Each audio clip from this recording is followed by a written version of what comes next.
শক্তির প্রথম উল্লেখ পাওয়া যায় ঋগ্বেদে।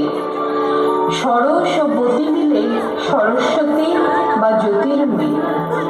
সেই বৈদিক যুগ থেকে এই আধুনিক যুগে বিদ্যা, সঙ্গীত, শিল্পকলা, জ্ঞান ও বুদ্ধির দেবী হিসাবে তিনি পূজিত হন। সরস্বতী, লক্ষ্মী ও পার্বতী এই ত্রিদেবীর মধ্যে তিনি অন্যতম।